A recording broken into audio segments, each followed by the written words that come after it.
भुगतान बैंकों के लिए लाइसेंस देने का प्रावधान किया है। रिजर्व बैंक का निर्णय एक बड़ा कदम माना जा रहा है। इससे बैंकिंग प्रणाली को और अधिक धन मिलेगा तथा ग्रामीण इलाकों में बैंकिंग सेवाओं का विस्तार होगा। देखते हैं ये रिपोर्ट। परिदृश्य पूरी तरह से बदलने के लिए तैयार है। रिजर्व बैंक ने 11 कंपनियों को पेमेंट बैंक के लाइसेंस जारी करने को मंजूरी दे दी है।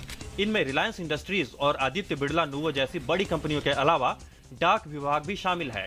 साथ ही पेमेंट बैंक लाइसेंस हासिल करने वालों में एयरटेल एम कॉमर्स और वोडाफोन जैसी कंपनियां भी शामिल हैं। इसके साथ देश में पेमेंट बैंक बनाने की कवायद भी शुरू हो गई है। The universal banks can do anything these payment banks can do, and the payment banks can't do some of the things the universal banks can do. So in that sense, the payment banks are really useful only because they bring new players into the system who have existing businesses that can reduce the cost of access.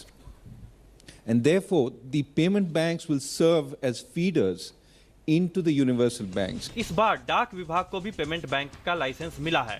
याद रहे कि देश में डाक विभाग के पास करीब 1,54,000 डाकघर हैं, जिनमें करीब 1,30,000 डाकघर ग्रामीण क्षेत्र में आते हैं। फाइनेंशियल इंक्लूजन की दिशा में हमारे 1.5 लाख जो पोस्ट ऑफिस हैं कश्मीर से कन्याकुमारी तक, they will play a very important role.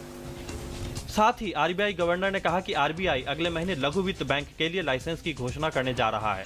भारतीय रिजर्व बैंक को लघु वित्त बैंक के लाइसेंस के लिए 72 आवेदन प्राप्त हुए हैं। इस बीच वित्त मंत्री अरुण जेटली ने पेमेंट बैंकों का स्वागत करते हुए कहा कि भारतीय रिजर्व बैंक द्वारा पेमेंट बैंकों को लाइसेंस देना वित्तीय समावेश की दिशा में बड़ा कदम है। वित्त मंत्री ने कहा कि एसबीआई जैसे कई बड़े बैंक देश के ग्रामीण क्षेत्र में लगातार अपनी पहुंच बना रहे हैं। पेमेंट बैंक इस दिशा में एक ठोस कदम साबित होगा।